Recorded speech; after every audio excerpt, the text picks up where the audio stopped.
Kansas, we've got a steady freezing rain coming down right now. This is a very real concern for you on this Friday after Thanksgiving. Your shopping plans are being halted right now because of the weather we're dealing with. Let's look at what's going on. High pressure to the north, that's sending the cold air around it all the way south, and that cold air sliding down into Texas, into the panhandle. As our front moves across Texas and Oklahoma, temperatures are dropping. We've lost more than 30 degrees in the last 24 hours, and look where we are right now. Wichita Falls, 37 degrees, Oklahoma City 34, and we're watching the heavy rain as well, which Chris is going to look at in just a moment. Let's talk more about the wintry side of things, though. We've got that freezing rain out there right now around Amarillo, around Lubbock. We're going to track it through the day today. As you can see, the areas in pink are where we're going to be finding the freezing rain. Some spots may get sleet, but it's more like a freezing rain situation than anything else. So we're very concerned about I-40, about I-27, also about I-35. Now, Oklahoma City will get into a break Saturday afternoon for a little bit. The situation, though, really not over completely until Sunday. So we are in this for another 2 days across the area. Look at Lubbock. Today, we are going to spend the entire day with temperatures below freezing and some very light precipitation falling, which is going to be freezing on surfaces, on roads, on your driveway, on your front steps. Be extremely careful if you have to venture out today. I do not recommend driving at all. We're looking at that ice accretion or ice accumulation up over a half of an inch, and that is a crippling amount. We're expecting widespread power outages across this region from Lubbock to Amarillo right up into Wichita, Kansas. And then, Chris, there's the heavy rain and flooding threat closing roads also. Yeah, and this flood threat is over a huge area. Right, and interesting to note where some of the moisture is coming from Cara. Take a look at this. So, and Chris, I know you're going to like this too, because I know you look for clues in the atmosphere.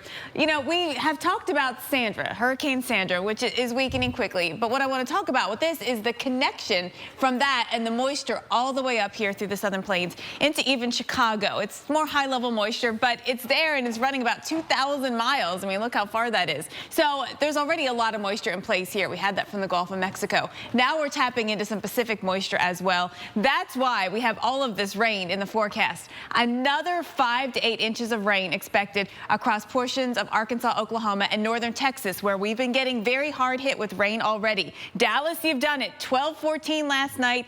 Now officially the wettest year on record, and the rain is still coming down. So here's what's happening, and I want to talk about the timing of how things are going to move east or not. You know, we've got our cutoff upper level low still with us. The jet stream is kind of stuck here in terms of the pattern that we're in, and we're not going to see it move eastward very much. We're still going to get the Gulf moisture pulling in. We're still going to have this boundary that we're dealing with. We're going to get a little more moisture into portions of Florida, so it's not going to be quite so dry as we have had recently. But really the persistent and the most widespread rainfall is going to be with our front and with our surface low, and that's not moving east or north very fast. We're taking you into Tuesday. This is Tuesday of next week. This is beyond the weekend. We are going to be looking for the rain now finally on the move, but it's going to take this long for this one system to track east. Very slow moving. This is sort of the epitome of a slow moving block pattern. Showers head to the East Coast by the time we get to next week. So here we go. Tuesday night, New York City, Wednesdays when we'll see the showers come on in. But until then, things are actually looking fabulous in the Northeast. It's going to be warm, and we're going to have a lot of nice dry weather. Doug Otto's looking lots to follow for you on this day after Thanksgiving. Throwing the maps on the floor, the middle of the country is locked in literally for a couple of days with Winter Storm Cara, and we've got everything from snow to ice to freezing rain to sleet, and a lot of heavy rain too as well. Let's show you this.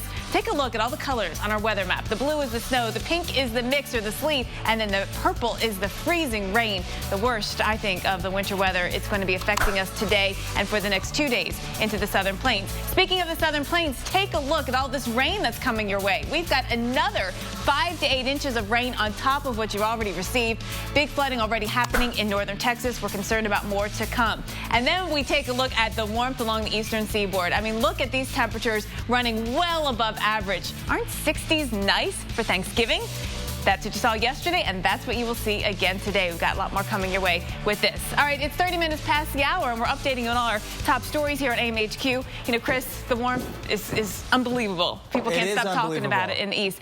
But in the plains, this storm, I mean, between the ice and the flooding, a huge deal. And it could be something that people are talking about for days, especially if you end up in a fender bender or, you know, you're having just to delay your plans, because we know Winter Storm Cara is already bringing a fair amount of snow. Freezing rain in Lubbock, freezing rain rain up towards Wichita, Kansas, and it's a moderate freezing rain, which is really going to start accumulating on surfaces. Everywhere in purple is where you see the freezing rain. So Oklahoma City right now, we are sitting at 33 or 34 degrees. Look how we're going back and forth.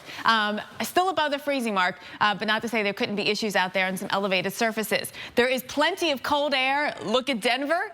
Example, Exhibit A, 11 degrees. Heart of the cold air actually a little farther north, and that is draining south through the southern plains, affecting us all the way down into Texas. And by the way, Dallas, I took a look at your front. The cold front is through. You've had fropa. It happened about 2 hours ago. The frontal passage happened, and that means the colder air is coming in. So the cold air causing freezing rain in Amarillo, in Lubbock, in Roswell, New Mexico. This is where temperatures are below freezing. This is where likely bridges, overpasses will start to freeze first, and then as everything else cools down, we'll get some freezing on all of the other road surfaces, your driveway, your front steps. I worry so much about someone stepping outside and slipping because of this freezing rain. It's today, it's tomorrow, it's Sunday, and because of the length of time that we're dealing with this, expecting some widespread power outages in this area.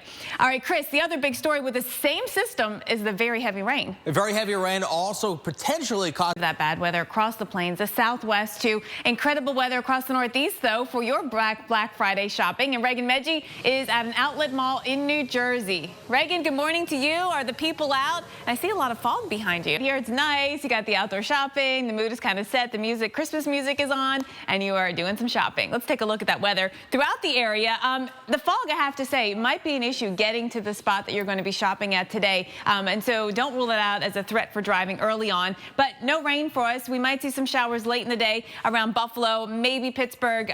But again, this rain is slow to get into us here across portions of the Northeast. The Midwest, we have it. Chicago, it is wet out there already. Outdoor shopping probably not going to be so busy today due to the rain. We've got the rain moving into lower Michigan too, but moving out by tonight, just a lot cooler. You know, temperatures were pretty much near 60 yesterday, 30s by later today. And then, of course, we have this big mess of everything going on in the southern plains, including big stories in Texas with ice and flooding, Jen. Yeah, we have to watch out for that, but I think that rain still won't